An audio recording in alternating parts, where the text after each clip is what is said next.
How long have you guys lived here? I'm sorry? How long have you lived here? Like 3 weeks. Oh, geez. Yeah, okay. That's why the neighbors don't know us. Gotcha. Like, hi neighbor, sorry. Well, Lori Vallow Daybell faces murder charges for the premeditated death of Charles Vallow, her then husband. She claimed her brother Alex Cox shot and killed Charles after the couple started arguing over Lori taking Charles's phone. In the end, Alex got away with possibly 3 murders, and then likely was murdered himself.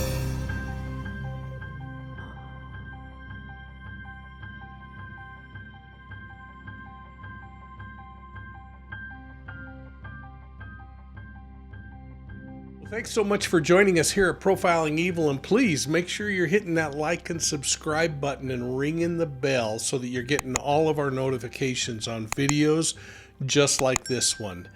Charles Vallow's death was on July 11th, 2019. It's a significant part of a broader and complex case surrounding Lori Vallow and the string of deaths around her. She's been convicted already of murdering her children, J.J. Vallow and Tylee Ryan, in addition to murdering as a co-conspirator Tammy Daybell. Well, now she faces another murder charge as a conspirator in the murder of Charles Vallow.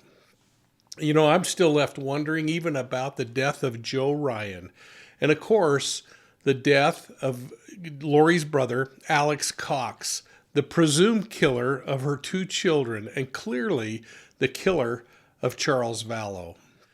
On the day he died, Charles Vallow arrived at Lori Vallow's rental home in Chandler, Arizona, to pick up their son JJ and take him to school.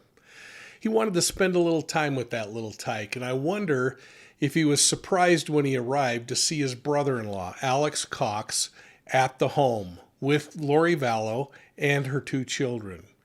Now, Charles didn't survive the encounter, so we can only rely upon the statements given by Tylee Ryan at the time, Lori Vallow, and Alex Cox's statement to police. They all say that an argument broke out between Charles and Lori. Now, the accounts differ on what specifically triggered the confrontation, but tensions had been rising for months due to Lori's increasingly bizarre religious beliefs and her desire to end the marriage. Now, you'll remember he was doing some things also to dissolve the marriage. And you can go back and catch my videos about that period of time, not only when Charles reported to police that he believed Lori would try to kill him, but the murder itself. Remember, he said she had become a religious zealot, and he feared that she was having a mental health episode. Now, according to police reports and Alex Cox's later testimony, Charles became aggressive during the argument, grabbed a bat from Tylee, and started to attack Cox. Lori admitted she was in the home, but stated she'd run into the kitchen because Charles was threatening her. She stated she ran through the doorway on the dining area side, so to the left, and circled around the kitchen and back toward the front room. This is really troubling to me because I find myself wondering if Charles was pursuing Lori, why was he killed in the front room near the front door?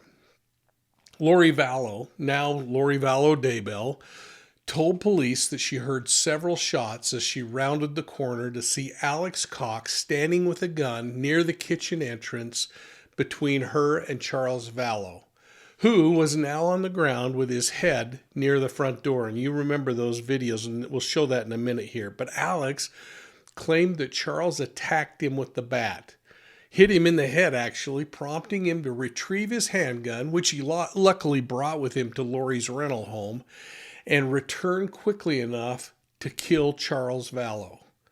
Now that is one fast guy. You know, I found it interesting that Cox happened to have a loaded weapon at that critical moment. Alex Cox shot Charles Vallow twice, killing him. One of those shots happened, according to investigators, after Charles was lying on the ground, kind of in an upward pattern.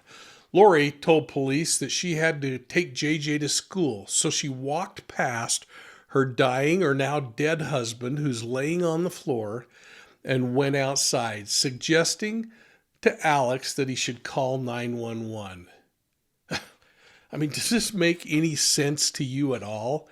I mean, even if you were angry with someone, your husband, would you walk past someone you'd been married to for 13 years and not completely freak out? You know, I wanted to explore a couple reasons why she might have been able to do this. But before I lay out some of the reasons I came up with, I want to play the moment she returned to the crime scene and spoke with responding police officers out front. You'll remember this well. Now keep in mind, she knew that Charles had been shot and killed. She knew that Alex Cox did it. And yet she walked out the front door, drove her kids to a fast food restaurant to get breakfast, and then took them across the street to a pharmacy to pick up some flip-flop shoes before finally taking JJ to school. Let's watch this video. How long have you guys lived here? I'm sorry? How long have you lived here? Like 3 weeks. Oh, geez. Yeah, okay. That's why the neighbors don't know us. Gotcha. Like, hi neighbor, sorry. Well, Lori Daybell's lack of emotion when she returned to the scene where her brother Alex Cox had just killed her husband, remember Charles Vallow, this thing has become widely scrutinized. Now, equally troubling to me is the fact that she witnessed the homicide. She walked past her dying or deceased husband and went about her mourning. Now, in her defense, if you could even call it that, she did tell Alex that he should probably call 911 and report that he had just murdered her husband. So let's explore a few possibilities, a few explanations for what appears to be incredibly callous behavior on Lori's part, rooted in different interpretations of her psychological state, maybe her belief system, and rooted in her personal motivation. So the first thing that I want to talk about is the influence of extreme religious beliefs. By the time of Charles Vallow's death, you'll remember that Lori had embraced extreme and apocalyptic religious beliefs, particularly those that had been introduced by Chad Daybell. She believed in concepts like light and dark. She believed that there were evil spirits, and she was categorizing people as either good or evil. Now, according to some reports, Lori had come to believe that Charles was possessed by a dark spirit. She even named him Ned Schneider. And that was the proof to her that he was no longer himself. In fact, this belief may have dehumanized Charles in her mind, making her feel justified in his death and detaching her from any kind of emotional impact that this thing might have on her. She could have even rationalized Charles' death as part of a divine or a greater plan, meaning that his passing was not only necessary, but premeditated. Now, that's if you believe all of this. This could explain her calm demeanor, and as she may have viewed the event as natural and inevitable, a consequence of her religious beliefs. Number 2, desensitization and planning, this pre-planning that went on. Now think about it. Lori's emotional response may suggest that she actually anticipated or perhaps played a role in orchestrating Charles' death. If she had been mentally preparing for his death for some time, especially given their strained relationship and her growing involvement with Chad Daybell, she might have already emotionally processed his death long before the event occurred. This is all part of that fantasy process that we talk about. And that alone really troubles me because once the murder occurs, she doesn't seem to miss a step or blink an eye. This desensitization could explain why she seems so nonchalant upon her return to the crime scene. So in her mind, Charles' death was a foregone conclusion, and she had mentally detached herself from him long before she orchestrated his murder. If, in fact, she orchestrated his murder. And I got to point out, she's still innocent until proven guilty, but she's not innocent of murdering her 2 children and Tammy Daybell. Reason number 3, manipulative personality traits. Now, some psychologists suggest that Lori Vallow Daybell exhibits traits that are consistent with a narcissist or even a sociopathic personality. People with these kinds of traits often have diminished capacities for empathy, leading to this lack of emotional response in situations where the rest of us would feel really distressed. In other words, it's just beyond her capacity to think about people and care about people. Lori's calm and detached demeanor at the scene of her husband's death could be an indicator of an inability to experience or express normal emotions such as grief or remorse. Instead, her behavior may have been focused on this self-preservation and keeping and maintaining control of the situation. Now, experts teach us that these narcissists or sociopaths are often adept at masking their true emotions. So Lori's lack of distress might have been her way of maintaining a facade of calm in a really high-stress environment. And could have been because she simply didn't feel any emotional connection to Charles Vallow any longer. Number 4, avoidance and denial. We have to consider another possibility that Lori was simply disassociating herself psychologically from the traumatic event. Some people cope with intense stress by emotionally distancing themselves from the situation, which can be an outward lack of emotion to many of us. But Lori may have been in a state of denial or cognitive dissonance, emotionally blocking herself from the gravity of the situation. This form of detachment could have been a defense mechanism, allowing her to function without confronting the reality of her husband's death, especially as she stood in front of law enforcement officers and perhaps Ty Lee. Now, personally, I don't buy it, but I would love to know what your comments are on this one. I hope you'll put them down below. What are you really thinking about that kind of an angle on this thing? Now let's talk about number 5, confidence in legal impunity. Lori might have felt that she would not face any serious consequence due to her confidence in her brother pulling this off. Alex Cox took the blame for the shooting. He claimed self-defense, and Lori likely believed that police were going to accept this explanation without implicating her. In fact, it worked for a while. Her calmness might have stemmed from a belief that she had successfully distanced herself from any direct involvement and therefore could remain untouched by the law. This confidence in escaping consequence could have emboldened her to behave casually when she returned to the scene, knowing or believing that she somehow was going to be believed by law enforcement and not be held accountable. Regardless, I don't know about you, but I had a bad feeling about Lori from the moment I saw her giggling with law enforcement at the murder scene. I mean, who does that? What are your thoughts on this one? Lori's lack of emotion at the crime scene could be attributed to a complex combination of psychological factors including extreme religious beliefs, desensitization, personality traits associated with a lack of empathy, avoidance, denial, and a belief in her own impunity. But these unusual and unsettling behaviors after Charles' death caused a host of red flags to spring up about her mental state and her motivations. I think these are going to continue to be the point of most intense public and legal scrutiny, especially as this thing goes to trial. So let's just return to a timeline of events on the day that Charles Vallow was murdered. Now remember, Charles showed up early in the morning, planning on taking JJ to school. His murder occurred sometime before 7:54 a.m.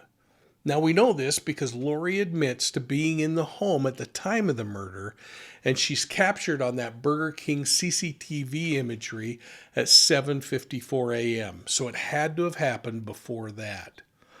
Now if we look at this map, you'll see the location of Lori's rental home on the left side of the map, symbolized by a green pop-up with a letter A on it.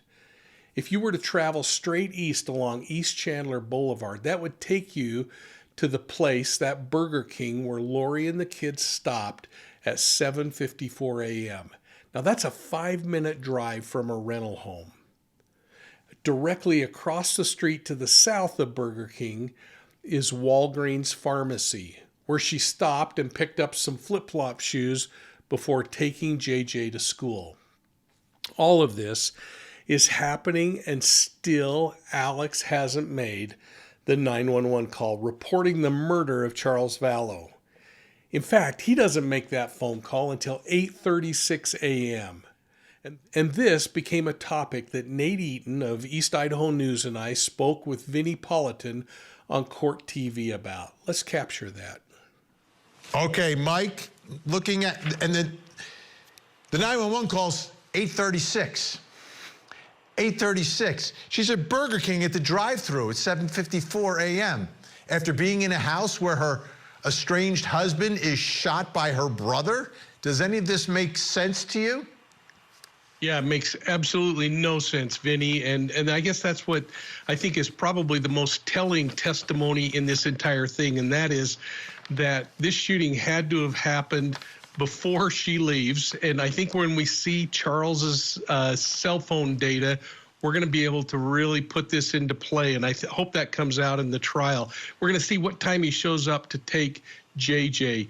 We're going to see what time that phone leaves the residence and heads to Burger King, when it departs, and when we know when it shows up at that 8:54 mark or that 7:54 mark. But then there's 30 minutes that pass, the Walgreens stop in between. And what this tells me is that there was staging and there was some planning going on of how are we going to now explain all of this. And, you know, as you talked about the location in which Lori says she was, and she describes that in her testimony, I think it's really important because it starts painting a picture. I've studied those blueprints of that house over and over again. And she makes this motion of going right from left to right as she goes into that kitchen area. So she's entering that dining area, going past that place. If you remember that video where that little Buzz Lightyear toy sitting on the counter to just remind you how horrid this crime scene was and what those children had to endure. And then she's coming into that kitchen area, facing with probably Alex right between her and Charles when those shots are fired. She says she only heard it. You know what, Vinny? She walked past a dead body and somehow didn't think I ought to call 911. In fact, I think I'll just go tell the kids we're going to go get a burger and pick up some shoes. It makes absolutely no sense, and I think it's going to be something that is going to really hit her hard in the trial. Some 40 minutes after Alex Cox shot and killed Charles Vallow, he finally makes the 911 call and reports that he shot Charles in self-defense. Now, police respond, and it would take another 43 minutes or so before Lori Vallow returns to the murder scene, where she makes that bizarre statement to police about being out front of the shooting and hello neighbors, etc. She also confirms that Charles was threatening her and her children, backing up Alex's story of self-defense. Wife, husband got into a verbal argument. Brother steps in and says, just get out. At some point, the niece grabs the bat and is poking her dad. Dad takes the bat away. They decide to leave. Everyone leaves. There's a son too, a younger son. Her son, he's not here either. So wife who lives here, her daughter, her son, they all leave. Her brother staying here, visiting, and the husband. They get into it. He's like, he says they got into an argument. Husband hit him in the head with a bat. The bat's right next to him. Brother says, that goes to his room, grabs his gun, his own gun, goes back out, doesn't stay in the room, doesn't lock the door, doesn't call us, but goes back out, confronts him, says, drop the bat. Guy just dropped the bat. He says he shoots him. Goes back into his room, puts his gun away, grabs his phone, cleans his head up, calls 911. Lori's demeanor during the police interview was calm and unemotional, which struck many people, including me, as odd given the circumstances. But the strategy worked, and Alex walked away a free man. But as more information about Lori Daybell came up, including the disappearance of her children, police wondered if they had missed something. There is no question that Alex Cox was the one who physically shot Charles Vallow. Before investigators could zero in on him, though, he mysteriously died 5 months later, reportedly from natural causes. But many people question whether this was more of a bigger scheme, and especially given his role in multiple suspicious deaths surrounding Lori Vallow. Lori Vallow, now Daybell, also fell under scrutiny by police. The case surrounding Charles, when he reported that he believed that she was trying to kill him, resurfaced. In that police report, you'll remember he expressed fear for his life prior to the shooting, even telling authorities that Lori Vallow was creating a hostile environment for him, fueled by her increasingly extreme religious beliefs. Now that's when we learned that Charles had been told by Lori that he was a dark spirit who needed to be dealt with. With Lori's bizarre relationship with Chad Daybell in full view now, there seemed to be several motives, including romantic and financial, based on Charles's life insurance policy that Lori assumed would go to her in the event of his death, and thankfully it didn't. Now, Chad Daybell was also looked at by law enforcement initially, and the prosecuting attorney determined that there wasn't enough evidence to include Chad in the murder investigation. It's going to be interesting to see if that all changes as this case progresses. But even though all of that was happening and Alex Cox is dead, the state of Arizona moved forward claiming that Lori Vallow Daybell conspired to commit Charles Vallow's murder with her brother Alex. Now in Arizona, conspiracy to commit murder is a serious criminal offense where prosecutors have to prove a number of things. And I thought we'd just go through that for a quick moment just to help you understand criminal conspiracy to commit murder. Number one is there has to be an agreement. Now, Lori Vallow and Alex Cox, if not other people, had to have agreed to engage in a plan to commit murder on Charles Vallow. This agreement could be either explicit or implicit, and I'm going to define that because the difference between explicit and implicit lies in how clearly something is communicated or understood by those in the communication. Explicit communication leaves no room for doubt or interpretation. It's clear, unambiguous, and it's precise. For example, it might be like saying, hey, we are going to meet at 5 p.m. Or in this case, load the gun with hollow point bullets before coming to my home. In other words, there is no question as to what's being stated and agreed to. Now, implicit communications, on the other hand, are implied or suggested, not directly expressed. They're understood or inferred based on context and behavior. So an example of an implicit agreement could be two people splitting a dinner bill without formally discussing it. Implicit means that while it's not directly said, it's understood or assumed based on the situation or the context. Now, another element of conspiracy to commit murder is found in the intent. The prosecution will need to prove that Lori intended to have Alex kill Charles. So either she or Alex had to have the intention to kill Charles, and the prosecution has to demonstrate this very clearly and prove that it existed at the time of the murder. Now, there has to also be an overt act, a place where at least one of the conspirators commits the overt act in furtherance of the conspiracy. In this case, it means that Alex had to take the step forward in carrying out the murder, even if the murder was never accomplished. That means that both could have been charged if Charles had learned about the murder attempt and reported it and avoided it.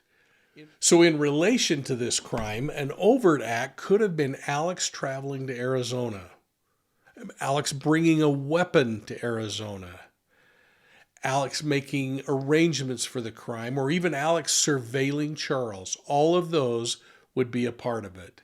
And then finally, there has to be participation. Both Lori and Alex needed to voluntarily participate in this agreement to kill Charles Vallow. They had to both know the plan to commit his murder could result in his death, even if they didn't perform the overt act in the end. Now, Arizona conspiracy laws to commit murder are first-degree felonies, the same category as first-degree murder. So if convicted, the punishment is severe, and sentencing could include life imprisonment or even a death penalty, depending on the circumstances. Now, you often hear me talk about past behavior as predictive of future behavior. Let's not forget that the state of Idaho did a great job of showing that Alex Cox conspired with Lori and Chad Daybell to commit the murder of Tammy Daybell, J.J. Vallow, and Tylee Ryan. In fact, we reiterated a couple of these key points in our discussion around those cases with Vinnie Politan just a few nights ago. Mike King, is it possible that Alex Cox goes inside Chad Daybell's home and is the one responsible for taking Tammy's life? Well, I think it's absolutely possible, Vinny, and I guess that's the real challenge in this case is trying to understand. But one thing we know, and Nate did such a great job of bringing this out, is that we know that his phone pinged exactly where JJ was found. We know his phone pinged exactly where Tylee was found.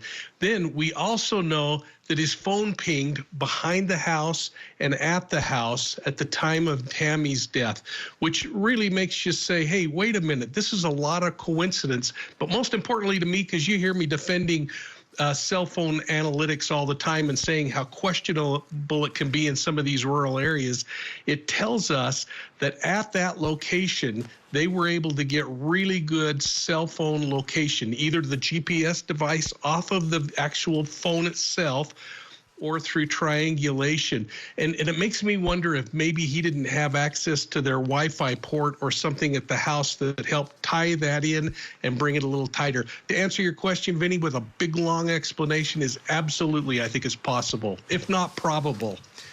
You know, I've had Annie Cushing, Joe Ryan's sister, on Profiling Evil before, and I want to make sure that we keep that story alive around Joe Ryan, too, even though he's no longer alive. Alex Cox conspired with Lori to rough this guy up.